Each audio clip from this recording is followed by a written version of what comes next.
Hi everyone, we are back on the Reviv Sporadic podcast.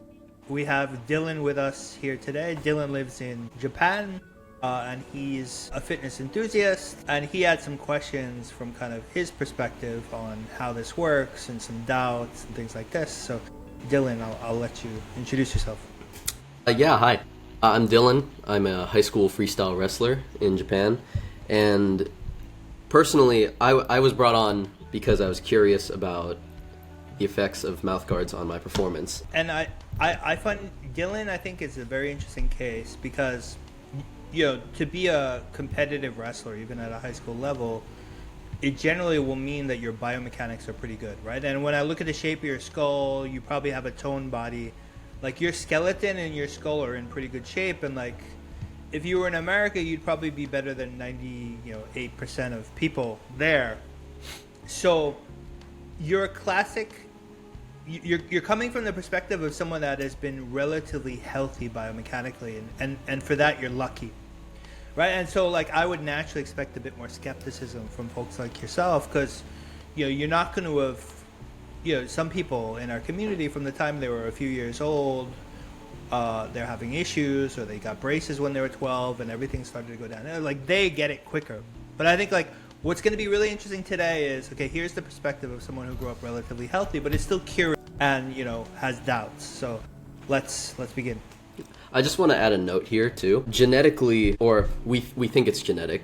That's another reason I'm here. My family is full of athletic people, and starting from around my age, we hit our peak around 24, but then we deteriorate really, really fast. It happened to my grandfather, it happened to my father. I don't want it to happen to me, so I am interested in whatever means possible to, prevent that. Yeah, and my 2 cents would be that I don't think anything was genetic. But I do think, I wrote one article about how this is generational, and why the fact that it's generational, the reason it's generational leads people to think that it's genetic. And the reason is because I am pretty sure that compensated mothers give birth to compensated children. Which means that if a mother, for whatever reason, could have been diet, she could have done orthodontics, she could have, just had children later in life. But if her waist, if her proportions are wrong, she most likely twisted her child inside. And therefore that child is coming out of the gates a bit twisted and is more likely to be slightly obese and have all these things. And so if you think about that, right, if you think about that as a chain, like, okay, like say like it started 150 years ago in America with like the first women becoming obese because of sugar, diet, whatever, then it would be a chain reaction down, right? And you would see that every generation would be a little bit worse because more mothers are kind of out of shape, giving birth to children that are going to be out of shape almost out of the gates, right? So that is why, because of that math, like the math starts to add up where more and more of the population is just incorrect structurally. And that is what you see when you look at America and the UK, because I consider America and the UK like generation 4 generations of this getting worse, and the math of like who is out of shape starts to explode and spike. Yeah, people say there's a health crisis in the US. I haven't been in quite some time, but I believe them just based on what I've seen.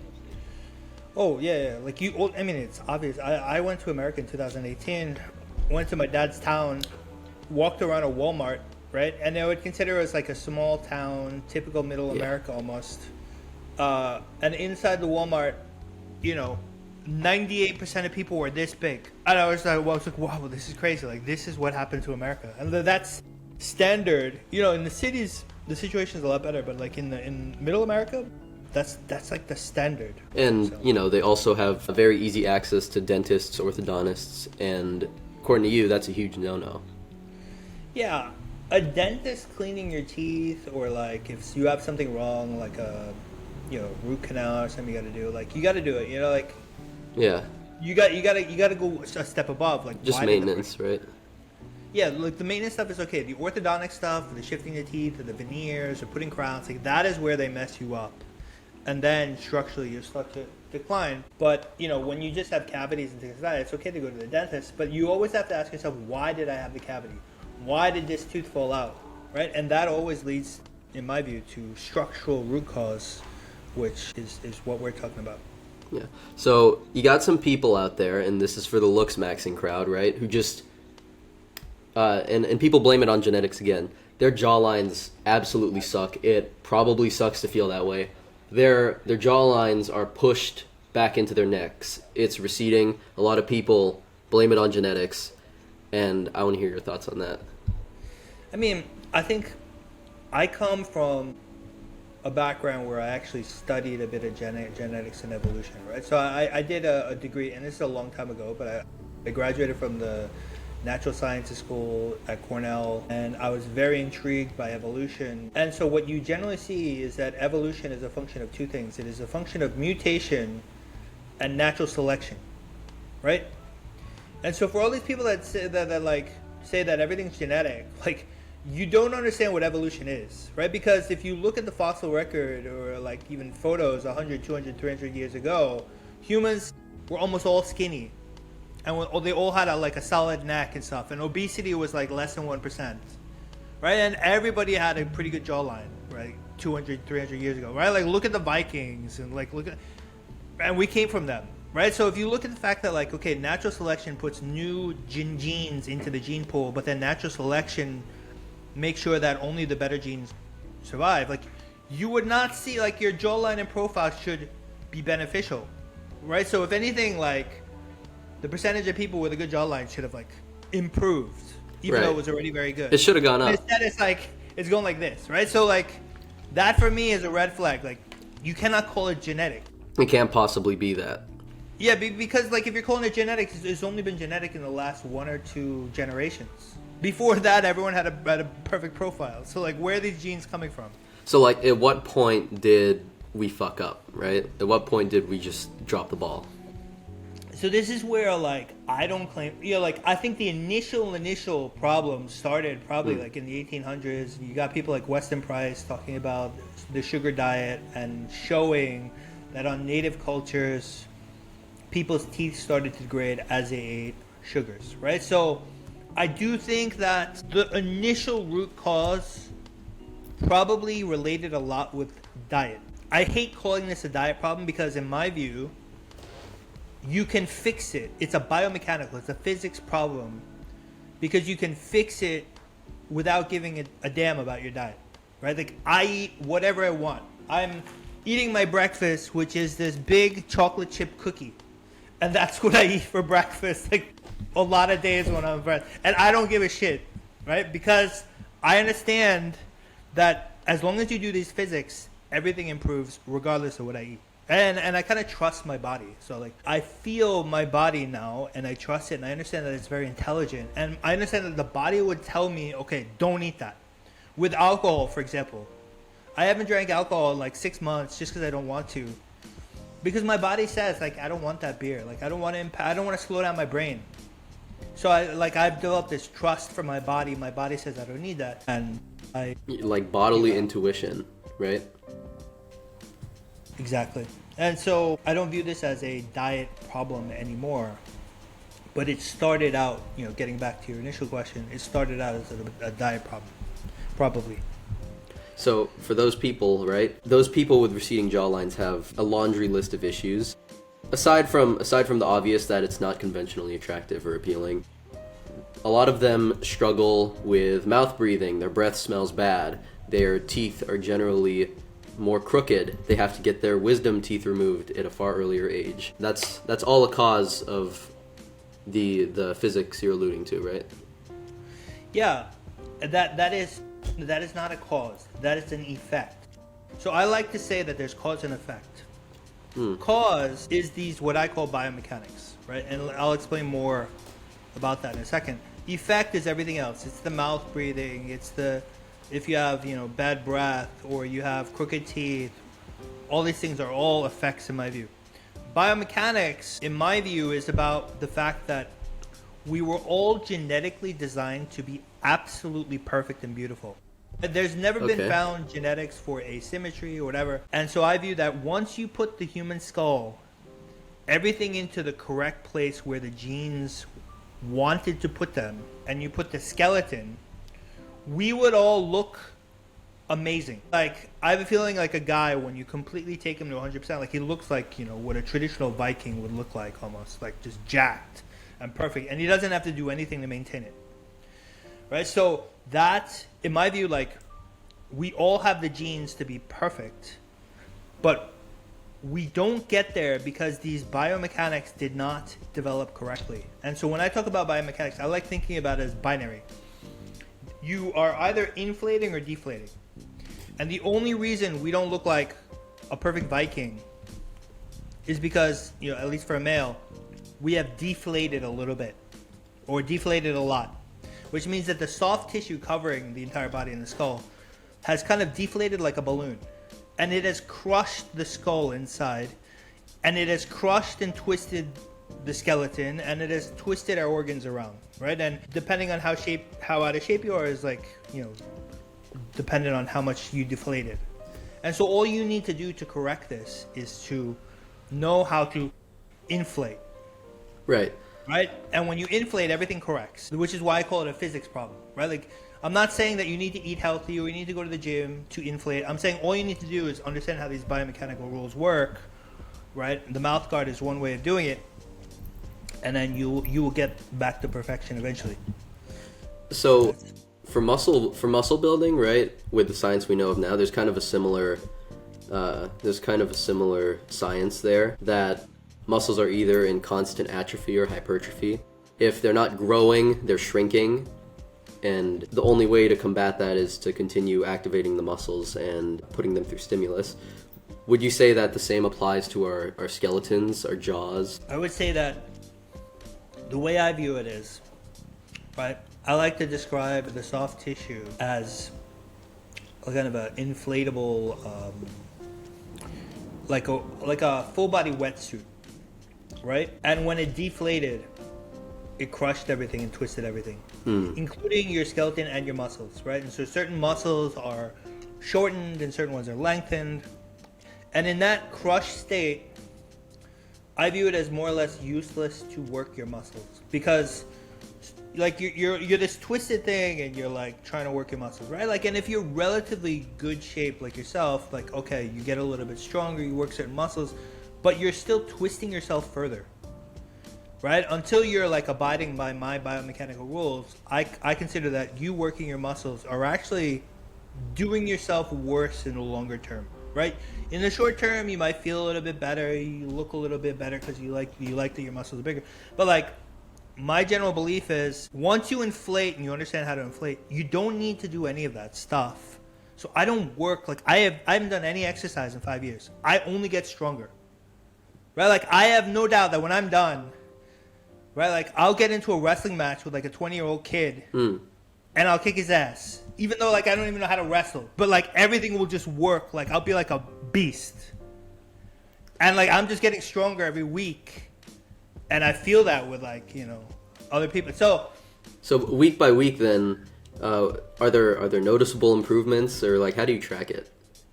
So every morning I wake up and there's lines on my body. I can tell like my upper body is just expanding outwards, and like I'll see that like I'm getting more dimension back, because I completely ruined myself in 2020.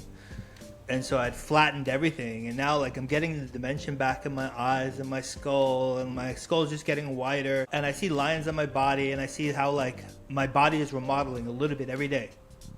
And I've done this to myself.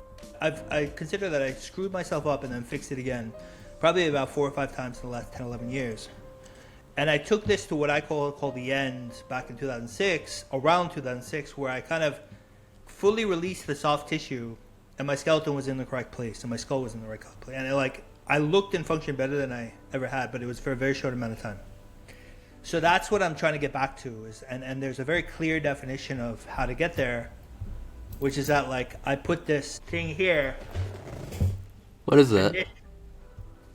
This is just a paper towel. Oh damn! Right? I was invested. But if you put anything between your upper lip, there's a crease. Yeah. And so what I did this back area. Yeah, like if you put a tissue there, put a tissue there. Now show me the crease underneath, the crease underneath. Shit, that's too big, dude. Hold on, give me a second. Okay. You don't have to put the whole thing. It can just be a little piece. No, but it needs to be visible for the camera, you know? Okay, I got something. Okay. Okay, look at the camera. See that crease at the bottom? Underneath? Yeah, the crease right here, under that bulge. Put your line at the crease. Yeah. I am saying that if you got rid of that crease, you would improve your wrestling more than anything else you could do potentially. Because your whole spine, like your body would just get more jacked. Your spine would work better.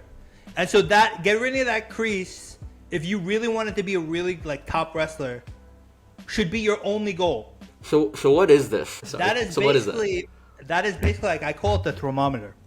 It is a reflection. So like, that is a reflection of how deflated your skull is. And so what I did when I reached the end back in 16 is I completely got rid of that crease. And my skull was just like this mass, like the way I remember it. It was like the best defined, and it was like wide, and I was just, you know, my whole body worked and was flexible like I'd never been in my entire life. And I was, you know, I think I was like 39 years old or something. But you can view that crease like, it's just, I call it the thermometer because it's just a reflection of the soft tissue in your body. So I'm not saying that this is the only place you're trying to stretch the soft tissue. In order to get rid of that crease, your entire body needs to remodel and inflate, right? And which means that your skeleton's going to even be better positioned. Everything's going to be, you know, your face is probably going to even have a lot more dimension. So getting rid of that crease is just a symbol of the soft tissue change that needs to occur. So what's the cause of this? What is the crease Your exactly? skull is slightly deflated, right? Even though you're very good biomechanics, right? You're a pretty good wrestler. I'm sure, like, if you took your shirt off, you're pretty jacked. But if you took, like, you're still a bit deflated, and therefore, if there was this beast who had none of that, and he was the same size as you, and you wrestled, like, he would kick your ass. Like, I'd put all the money on him. No doubts. No matter, like, how much technique you had. Because the guy would just, like, operate on a different level. If I could run that test on my losses, I absolutely would. So, yeah.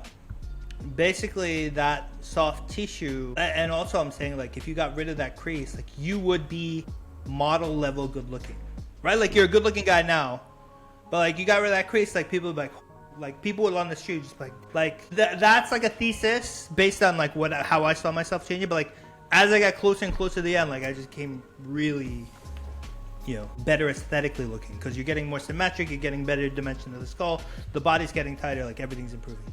So, like, you said the mouth guard wasn't the only way to fix it. So you've probably talked about the mouth guard a lot on the channel. So what's the other ways you can do it? So the reality is that you're stretching this soft tissue in the skull, right? You're kind of like putting the mouth guard is putting a stretch here, and then the stretch here translates to the rest of the body.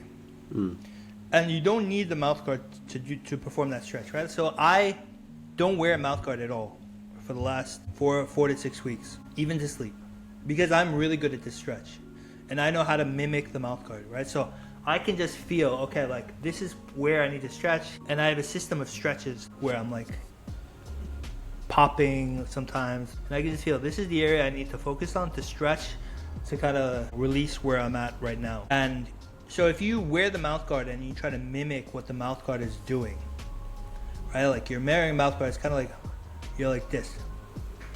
And you can feel that the mouth guard is putting this into a stretch in a similar way. So you don't need the mouth guard to put this into a stretch. So you're essentially mimicking what the mouth guard is doing. That'd be fine if I knew what that feeling was at all. So I think I'm still going to do the mouth guard. Most people probably should too, right? Yeah, I think the mouth, like, you're not going to, I'm doing this on and off, you know, like, for 11 years. So I feel this stuff very easily now. But most people, you know, it takes a while to feel this stuff, and it's better to start with the mouth guard. Yeah, I just tried it. It's not working. I'm definitely going to give the mouth guard a try. You said wearing it to sleep has benefits too. What would that be? So it's putting everything into a stretch, right? And when you're sleeping, it's just a good time to wear the mouth. Like, it's one of those rare times where for 7 or 8 solid hours, you can just wear a mouth guard, because it's hard for most people to wear it over the day when it's 7 or 8 hours. And if you don't know how to do it much faster the way I do, like the stretches I do, then wearing a mouth guard is a slower way, and therefore, like, it is better to wear the mouth guard more hours than less, because I do my fast stretches and I get to like I feel this pressure in my head. And then I know, okay, like I cannot put much more stretch into my body. But if you're wearing a mouth guard, getting to that plateau level takes a long time and you almost never get there. So it's better to just wear the mouth guard a lot because you're constantly putting some stretch into the system and then the body's absorbing it and remodeling. So like for your breathing, I took a look at the mouth guard, right? It is breathable, definitely.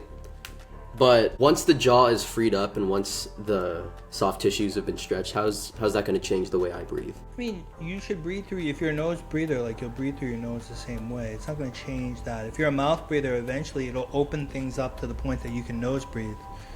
But I don't think it's going to massively change like how you breathe if you're a nose breather. I'm so sorry. There's an ambulance outside. I have no idea. Anyway, I'm going to touch on this too. The reason I mentioned my breathing is because I don't know if it is noticeable, but for the longest time, I've had this slant in my nose, right? That's caused some issues breathing on one side, the other, or both. Especially when I'm sick too, right? I can't even breathe through that. I'm forced to breathe through my mouth, so I wonder if stretching the soft tissues might have a corrective property around my nose. I'm sure it will. And I wrote an article that you should take a look. I call it the crush box theory.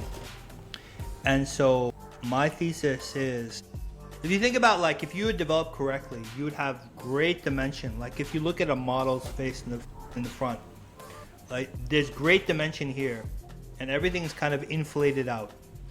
And what happened with you, or what happens with most people these days, it's kind of like taking a cardboard box and like crushing it against the wall. Like you're pushing it against, like a shoebox against the wall until it crushes a little. And that is what happened to your face, and that is why you have a slant in your nose. And so all you need to do to uncrush the box is you need to inflate this balloon that I'm talking about, which is your skull, the soft tissue. And eventually this just pops back out. So it's like a building pressure inflating the tube and then releasing everything that's been built up. Yeah, it's like, like one way to think about it, like, like if you get into a car crash, right, and you have dents in the car, right, like they kind of like inflate the dents from the other side to fix it. So that's what this process is. Like you're never gonna get the dents out by like doing surgery or like it's always just gonna change where the dent is. The only place to actually fix it is to blow from the inside, which is what this process does. And it'll inflate the whole mid-face out. And then like you'll not just correct this, but you'll become much better looking.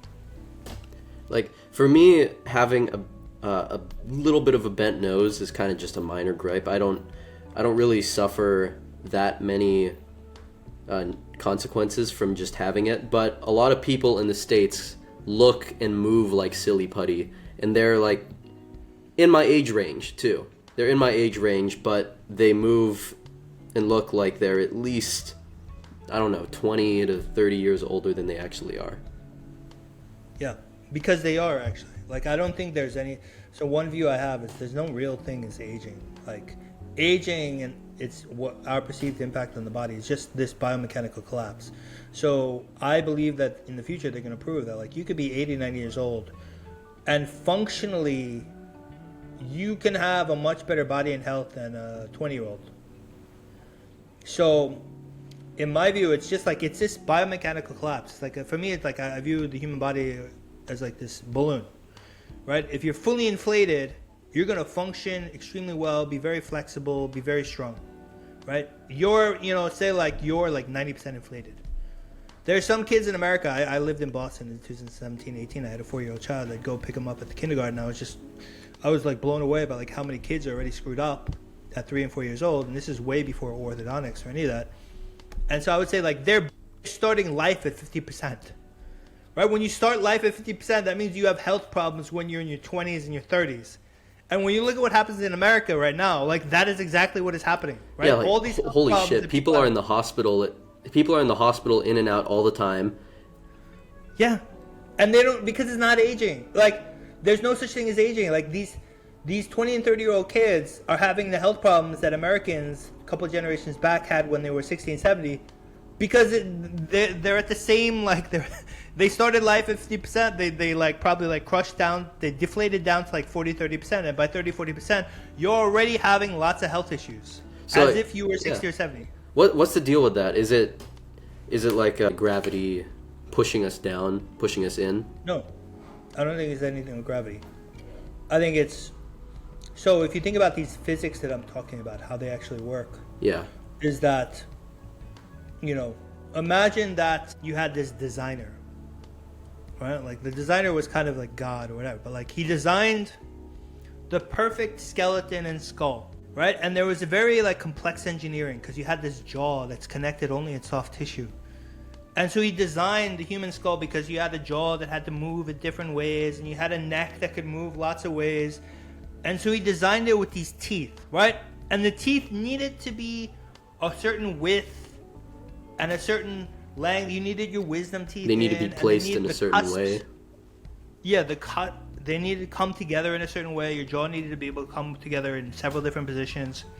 And so this master engineer designed this perfect human body so that it all functioned great when it was perfect. But the problem is like, huh? Yep, there's the but, right? But the butt is like nobody develops anywhere near perfect these days because their mother was already crushed. And so they came out all crushed.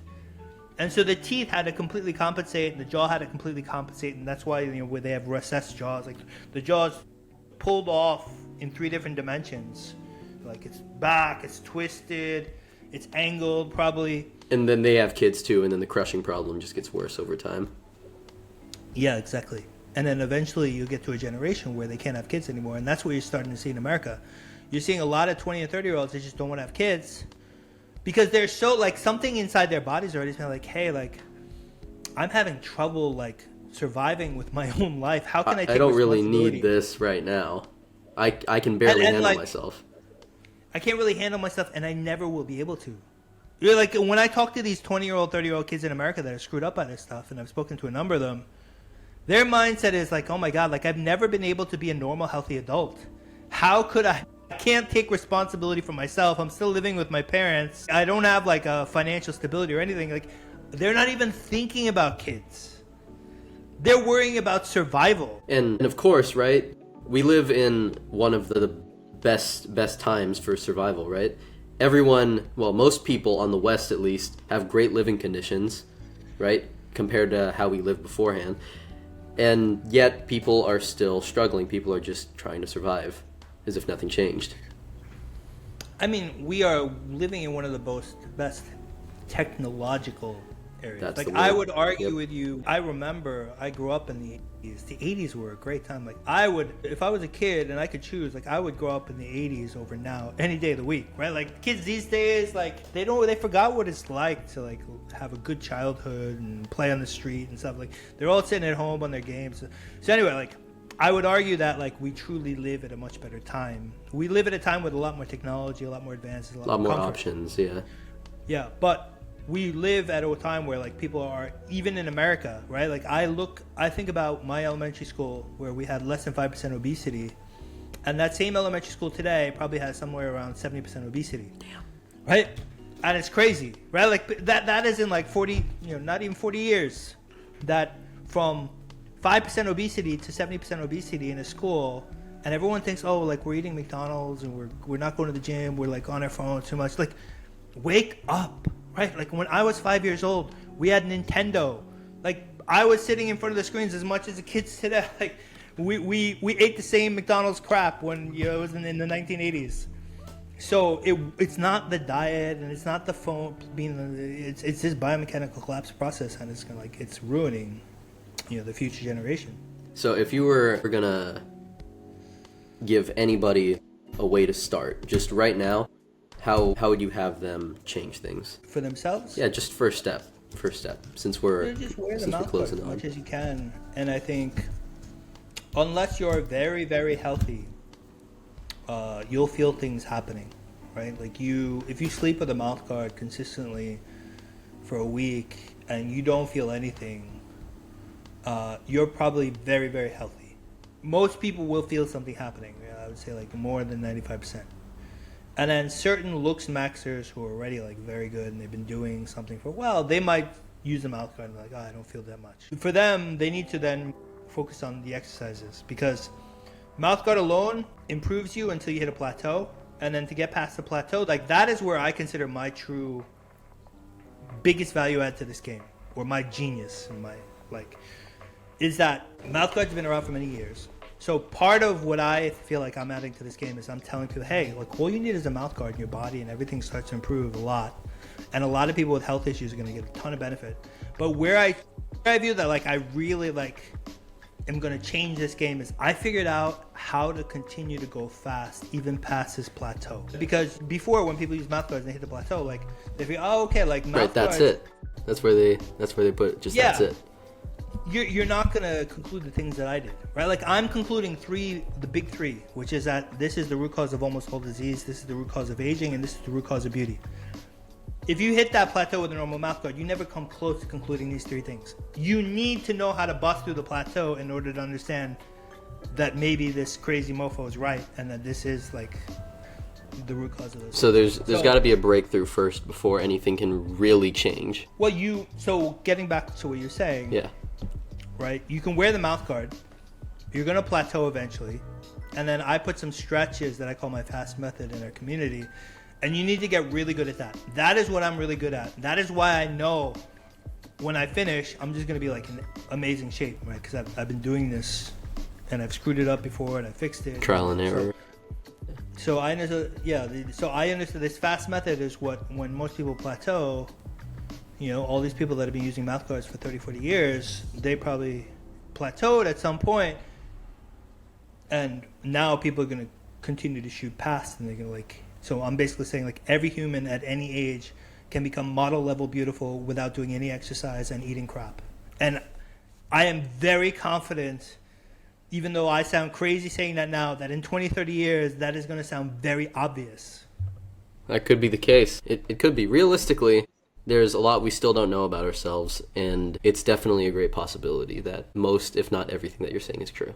So, wrapping up, you know what I'm going to do tonight? Come on, say it with me. What? I'm You're gonna going to wear the your mouth guard. Yep, I'm going to wear the mouth guard tonight. Yeah, good. Let me know how it goes. And remember, no boil and bite. It needs to be flat. And the reason for that is that the teeth need to continue to evolve, right? Boil and bite kind of locks the bite position because you're biting into it and you're holding that teeth position. But pretty much every day, if you were measuring, your teeth are changing a little bit every day, upper and lower. So they're like uprighting, they're untwisting, the arches are expanding. So this whole thing remodels in 3 dimensions, which is why you just got to keep things flat. All right, well, thanks for having me on, and I'm looking forward to the next episode we're doing together. Cool. Thanks, Don. Yep, no problem.